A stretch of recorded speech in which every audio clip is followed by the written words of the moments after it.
नमस्कार आप सभी का गोल्डन जीके 21 में। तो फ्रेंड्स बहुत सारे क्वेश्चन था आप लोगों का कि ये जो वैकेंसी आया है आप लोगों के बीच में, है ना। यहाँ पे आप देख सकते हैं बीपीएससी में सहायक नगर कल्याण एवं निबंधन पदाधिकारी आप देख सकते हैं, और कैलेंडर भी आपने देखा होगा। तो यहाँ पे सीटों की संख्या बहुत ही ज़्यादा है, आप देख सकते हैं 285 सीट है ना। और इसमें सिर्फ जो है ग्रेजुएशन आप किए हैं तो फॉर्म भर सकते हैं। और सबसे बड़ी बात है कि भाई ये लेवल 6 का जॉब है, आपको पता होना चाहिए। और सिर्फ वन डे एग्ज़ाम देके आप, सिर्फ एक एग्ज़ाम है, सही सुन रहे हैं, सिर्फ इसमें एक ही एग्ज़ाम है। और एक एग्ज़ाम को पास करके आप समझ रहे हैं ना कि भाई लेवल 6 में और एक प्रमोशन जैसे ही होता है तो आप लेवल 7 में चले जाते हैं, गजेटेड ऑफिसर बन जाते हैं, ठीक है। तो बहुत सारे फ्रेंड्स का यहाँ पे था कि भाई एजुकेशनल क्वालिफिकेशन सर आपने बता दिए, एज के लेके भी मैंने चर्चा की हूँ। मैं आज ऑफिशियली आपको सारी चीज़ें बताने वाला हूँ, ध्यान से देखिएगा ताकि आपके सारा डाउट क्लियर हो जाए। यहाँ पे मैं सब कुछ एज और कौन कौन से सब्जेक्ट जो है आप रख सकते हैं ऑप्शनल के लिए। बहुत ज़्यादा लोगों की कन्फ्यूजन है ना कि हम कौन कौन से विषय ऑप्शनल में रख सकते हैं, और ये ऑफिशियली सब कुछ है आपके सामने, ठीक है। तो चलिए मैं आपको लेके चलता हूँ पहले नोटिस की तरफ। और इससे पहले जो लोग 70 फर्स्ट बीपीएससी के लिए तैयारी करना चाहते हैं, क्योंकि सिलेबस दोनों का सेम रहेगा और इसमें सिर्फ एक ही एग्जाम आपको देना पड़ेगा। जो लोग बीपीएससी एग्जाम के लिए तैयारी करते हैं तो भाई आपके लिए गोल्डन चांस है ना। तो आप देख सकते हैं तो 70 फर्स्ट बीपीएससी का बैच शुरू हो चुका है, और ये कंप्लीट बैच है, आप देख सकते हैं 71वीं बीपीएससी के लिए। और इसमें भी मैं आपको पहले भी बता चुका हूँ कि 71वीं बीपीएससी भी जो है बहुत बड़ी भर्ती रहने वाला है ना। और इसका मैं नोटिफिकेशन की बात करूँ तो ये भी नोटिफिकेशन बहुत जल्द आपके सामने होगा। और एग्जाम डेट तो आप सबको पता ही है कि सितंबर में आपका एग्जाम होने जा रहा है, इसका भी पीटी एग्जाम, ठीक है। तो इसका फ़ी 1599 है। जो लोग इच्छुक है इस बैच में आके जुड़ के पढ़ सकते हैं, सब कुछ एक जगह सब कुछ मिल रहा है, चाहे करेंट अफेयर्स हो, चाहे बाकी सेक्शन हो, हिस्ट्री, पॉलिटी, ज्योग्राफी, सारे सेक्शन इसमें इंक्लूड है ना। और सबसे बड़ी बात है कि इसमें PYQ, रिकॉर्डेड क्लास, सब कुछ यहाँ पे अवेलेबल है, सारे सेक्शन का PDF वीडियो सब अवेलेबल है। तो इसके रिगार्डिंग जो भी इन्फॉर्मेशन चाहिए कोर्स के रिगार्डिंग मैं थोड़ा सा जूम कर देता हूँ। तो ये जो आपको नंबर दिख रहा होगा, क्लास शुरू है, ठीक है। तो जो लोग जुड़ना चाहते हैं, अगला स्लॉट जो है कल से शुरू होगा, नेक्स्ट स्लॉट। जो लोग इच्छुक है इस बैच में आके जुड़ के पढ़ सकते हैं, ठीक है। ये कंप्लीट पैकेज है। तो इसका जो जानकारी लेना चाहिए, जो लोग जानकारी लेना चाहेंगे कोर्स के रिगार्डिंग, तो ये जो नंबर आपको दिख रहा होगा 9341766130, इस नंबर पे आप कॉल करके इन्फॉर्मेशन ले सकते हैं।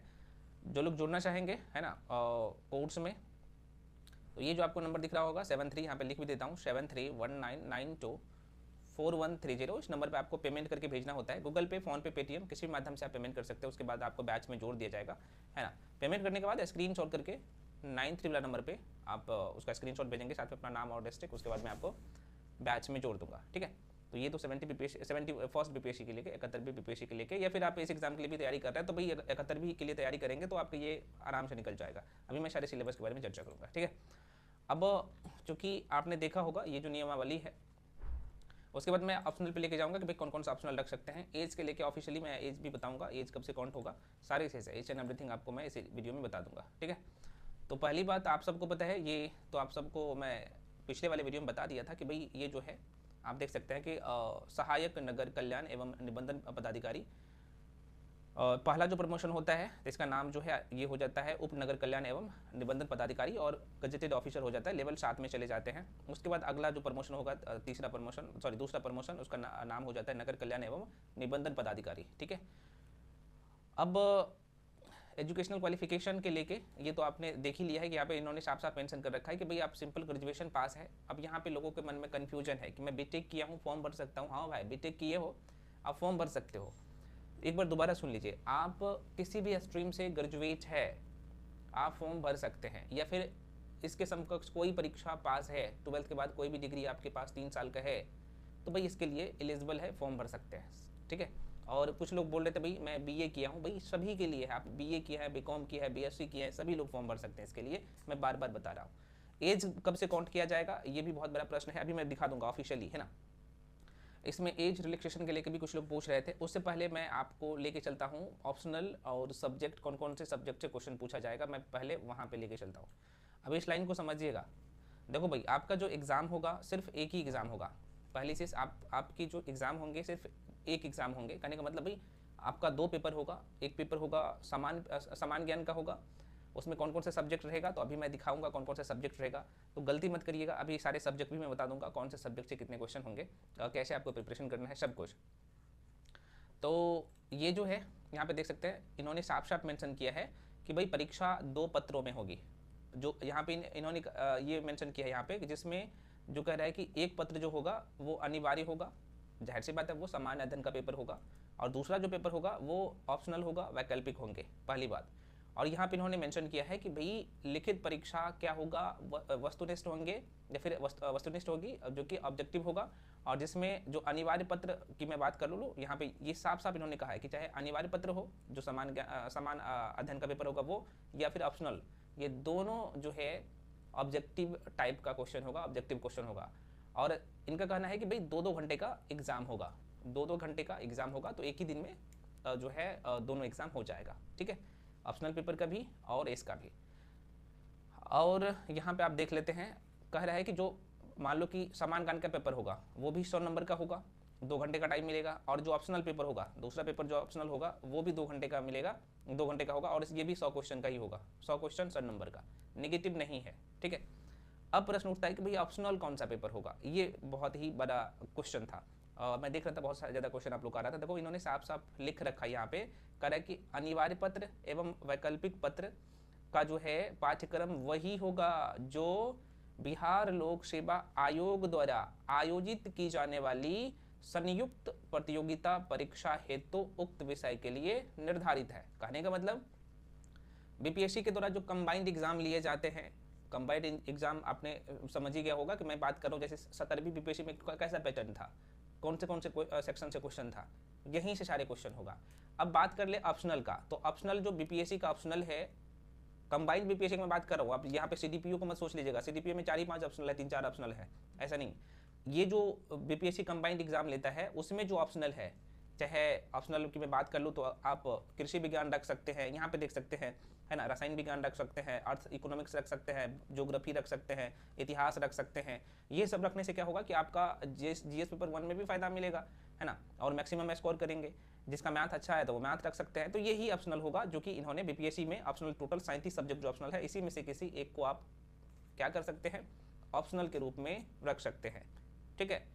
तो यहाँ पे आपने देख लिया, और बीपीएससी में भी अब ऑप्शनल तो क्वालिफाइंग हो गया है, लेकिन इसमें ऑप्शनल का मार्क्स आपका जुटेगा, तो ऑप्शनल अपने हिसाब से रख सकते हैं, जैसे डिटेल नोटिफिकेशन आएगा तो उसमें हम लोग चर्चा कर लेंगे, ठीक है। तो ये ऑप्शनल के लिए डाउट क्लियर, क्योंकि इन्होंने नोटिस में जो नोटिस नहीं कहूँगा, जो गजट इन्होंने जारी किया था 2021 में साफ साफ मेंशन कर दिया है। अब प्रश्न उठता है कि भाई सिलेबस क्या होगा, तो ऑप्शनल का आपको पता ही होगा, अगर नहीं पता है तो आप कमेंट सेक्शन में कमेंट करके बताइएगा कि भाई ऑप्शनल में हमें कैसे पढ़ना है, वो भी मैं बता दूंगा, ठीक है। जो बीपीएससी के ऑप्शनल में, जो कि आपको पता होना चाहिए कि ऑब्जेक्टिव क्वेश्चन पूछे जाते हैं बीपीएससी का ऑप्शनल भी 68वीं के बाद, 68वीं बीपीएससी से ऑप्शनल भी आपको पता होगा कि ऑब्जेक्टिव टाइप का क्वेश्चन आता है। तो कैसे क्वेश्चन आते हैं तो उसी को ध्यान में रख के आपको प्रिपरेशन करना भी है, आसान रहता है, बहुत आसान रहता है, ठीक है। तो अब यहाँ पे इसका पाठ्यक्रम देख लेते हैं, जो बीपीएससी का पाठ्यक्रम है। क्योंकि बीपीएससी एग्जाम में क्या होता है, कंबाइंड एग्जाम जो लेता है बीपीएससी, उसमें 150 क्वेश्चन होता है ना, जरा सा चीज़ों को समझिए, नहीं कोई बताएगा यूट्यूब पे, उसमें 150 क्वेश्चन रहता है, 150 क्वेश्चन रहता है, इसमें 2 ही घंटा का टाइम मिलता है और 1/3 नेगेटिव है ना। लेकिन इसमें क्या है कि भाई आपको 100 ही क्वेश्चन पूछा जाएगा, इसमें 2 घंटा का टाइम मिलेगा, और इसमें नेगेटिव मार्किंग नहीं होगा। इसमें क्या था, जो कंबाइंड एग्जाम बीपीएससी लेती है उसमें नेगेटिव मार्किंग है, इसमें नेगेटिव मार्किंग के बारे में चर्चा नहीं किया गया, तो मतलब नेगेटिव मार्किंग नहीं है। अब बीपीएससी का जो सिलेबस है जरा सा देखिएगा, तो ये सारे सब्जेक्ट आपको पढ़ने होते हैं। हिस्ट्री की मैं बात कर लूँ, पोल साइंस की बात कर लूँ, ज्योग्राफी की बात कर लूँ, इकोनॉमिक्स की बात कर लूँ, करंट अफेयर्स, मैथ में अभी जो 150 क्वेश्चन का जो आंकड़ा रहता है बीपीएससी का, तो इसमें जो है 30 क्वेश्चन रहता है करंट अफेयर्स का, साइंस का यहाँ पे 30 क्वेश्चन रहता है, बिहार स्पेशल का जो लगभग 15 क्वेश्चन रहता है, मैथ और रीजनिंग मिला के 10 क्वेश्चन रहता है, हिस्ट्री का 35 क्वेश्चन 35 क्वेश्चन रहता है, पोल साइंस का लगभग 15 क्वेश्चन रहता है, ज्योग्राफी का 15 के आसपास में, इकोनॉमिक्स का 10 क्वेश्चन रहता है। तो इसमें तो 100 क्वेश्चन होगा, तो इसमें क्या होगा, सब्जेक्ट तो यही रहेगा लेकिन क्वेश्चन की संख्या कम हो जाएगा। और बीपीएससी के इतिहास में जाके पेपर उठा के जाके देखिएगा तो हमेशा हिस्ट्री से, करंट अफेयर से और साइंस से ज़्यादा क्वेश्चन पूछते हैं, ठीक है। और साथ में आर्ट्स वाले सेक्शन को बिल्कुल नहीं आपको हल्के में लेना है, ठीक है। तो ये रहा सिलेबस, और मैं फिर से कह रहा हूँ, इसके बाद भी कोई डाउट रह जाता है आपके मन में तो आप लोग कमेंट सेक्शन में अपना जो भी डाउट होगा वो जरूर मेंशन करिएगा, लिख दीजिएगा। तो यहाँ पे मैं देखता हूँ जो बहुत सारे कमेंट जो है क्या होते हैं, कॉमन होते हैं, तो उसके रिगार्डिंग मैं वीडियो बना के दे देता हूँ, ठीक है। हालांकि मैं कमेंट सेक्शन में भी आपको रिप्लाई करता हूँ जैसे मुझे टाइम मिलता है। और इसके बाद आप लोग क्या करिए, टेलीग्राम भी जाके ज्वाइन कर लीजिए। टेलीग्राम ज्वाइन करने से आपको बहुत फ़ायदा मिलेगा, जो भी अपडेट, जो भी स्टडी मटेरियल होता है वो सब कुछ आपको मिलता है। कुछ फ्रेंड्स बोल रहे थे 71st बीपीएससी के लिए सर मॉक टेस्ट कब से शुरू कर रहे हैं, तो भाई मॉक टेस्ट बहुत जल्द शुरू हो जाएगा, क्योंकि मॉक टेस्ट पे अभी काम चल रहा है। और आप सबको पता है जो मैं मॉक टेस्ट करवाता हूँ, चाहे मॉक टेस्ट हो चाहे बाकी सेक्शन हो, क्वेश्चन मैक्सिमम वहीं से आते हैं, ठीक है। तो जाहिर सी बात है ऑथेंटिक और सही चीज़ें में थोड़ा सा टाइम लगता है, लेकिन बहुत 2-4 दिन में आप लोगों के बीच में वो आ जाएगा, अब पिक पॉइंट पे है वो भी। तो मिलते हैं अगले वीडियो में। जो लोग 71st बीपीएससी के लिए तैयारी कर रहे हैं, मैं दोबारा करूँ, आपको अलग से तैयारी करने की ज़रूरत नहीं है, है ना। जैसे ही इसका नोटिफिकेशन आएगा और आपको पता होगा कि कैलेंडर इसका जारी कर दिया गया है, और कैलेंडर में बीपीएससी के कैलेंडर में ही है और 285 सीट है, ठीक है। नोटिफिकेशन बहुत जल्द आपके सामने होगा, और एग्ज़ाम जो है इसका होगा पीटी एग्ज़ाम, वो अगस्त में ही ले लिया जाएगा। किसका? तो इसी का मैं बात कर रहा हूँ। ये जो पोस्ट है अभी जो हम लोग चर्चा किए हैं, किधर चला गया भाई, है ना, सिंपल ग्रेजुएशन वाला जो पोस्ट था, है ना, यहाँ पे सहायक नगर कल्याण एवं निबंधन पदाधिकारी आप देख सकते हैं, ठीक है। तो फ्रेंड्स, मैं दोबारा कह रहा हूँ, सभी लोग टेलीग्राम जाके ज्वाइन कर लीजिए। मिलते हैं अगले वीडियो में, तब तक के लिए